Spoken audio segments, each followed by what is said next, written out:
Ever wondered what our world would look like if the Industrial Revolution hadn't started in 18th century England?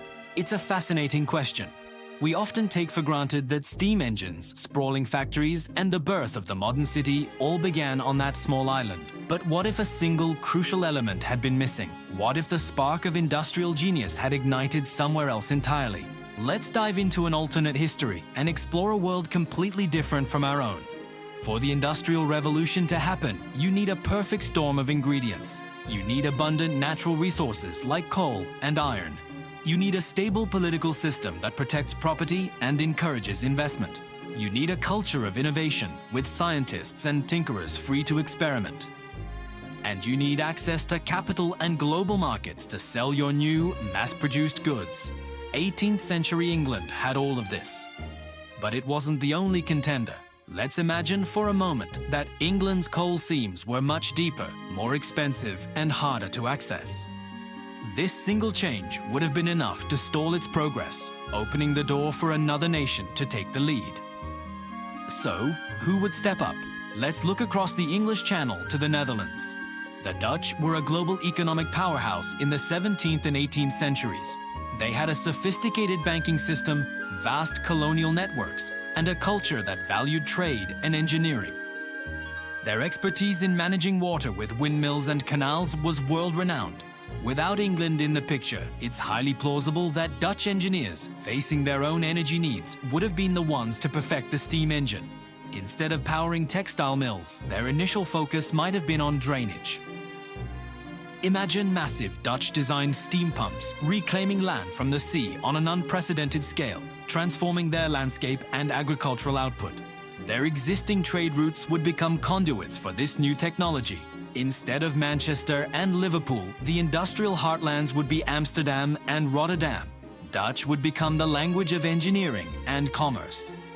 Their influence would spread not through a massive land empire, but through economic dominance and technological superiority. The world map would look drastically different. The British Empire as we know it likely wouldn't exist. Without the industrial might to build and maintain a massive global navy, its colonial ambitions would be severely curtailed. Perhaps North America would have evolved differently. Without the escalating tensions that led to the American Revolution, which were partly fueled by British economic policies, the 13 colonies might have remained a loose confederation or even developed into several independent nations. The westward expansion might have been slower, more negotiated, with different European powers vying for influence. What about other parts of the world? Let's consider China. During the Song dynasty, centuries before Europe's revolution, China was on the brink of its own industrial breakthrough. They had mastered iron production, used gunpowder, and developed movable type printing. But a shift in political priorities and a more inward-looking focus halted this progress. In our alternate timeline, without the pressure of British industrial might forcing its doors open in the 19th century, the Qing dynasty might have continued its path of relative isolation for much longer. Perhaps observing the rise of a Dutch-led industrial world, a reform movement from within could have reignited China's own technological engine, leading to a completely different, internally driven modernization. Then there's the Ottoman Empire, the sick man of Europe, in the 19th century. In a world without a dominant British Empire, the geopolitical pressures would be different. With a Dutch-led industrial world more focused on trade than territorial conquest, the Ottomans might have had the breathing room to implement their own reforms, like the Tanzimat, more effectively. Imagine Ottoman engineers, perhaps trained in Amsterdam, building railways from Istanbul to Baghdad, powered by steam engines running on Anatolian coal. The Middle East could have become a hub of industry and commerce, rather than a region carved up by European powers. This new world order, led by a mercantile Dutch Republic, would have a different character. Their focus would likely be on trade agreements and economic partnerships, rather than outright colonization. We might see a world with more regional powers, a multipolar globe where technology spreads through collaboration and competition, not just conquest. The global conflicts of the 20th century, the world wars, which were so deeply rooted in the rivalries of European empires, might have been avoided entirely. The struggle for global dominance might have been fought in boardrooms and on stock exchanges, not in the trenches. Social structures would also be unrecognizable.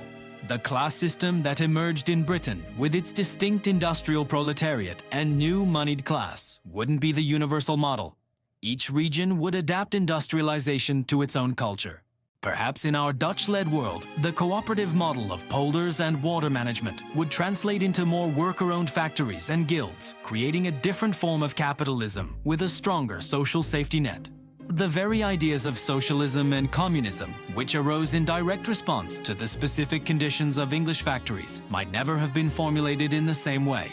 Of course, this is all speculation, but it highlights a crucial point. History isn't a straight line. It's a complex web of events, and a single change can create a cascade of unpredictable consequences. The world we live in, shaped by the smoke and steel of the English Industrial Revolution, is just one of countless possibilities. Thinking about these alternate paths doesn't just change the past. It helps us better understand the forces that shaped our present and reminds us that the future is never set in stone. Thank you so much for joining me on this journey through an alternate history. If you enjoyed this thought experiment, please hit that like button and be sure to subscribe and ring the bell so you do not miss our next exploration into the what-ifs of history. Let me know in the comments which nation you think would have led the Industrial Revolution. Until next time, stay curious.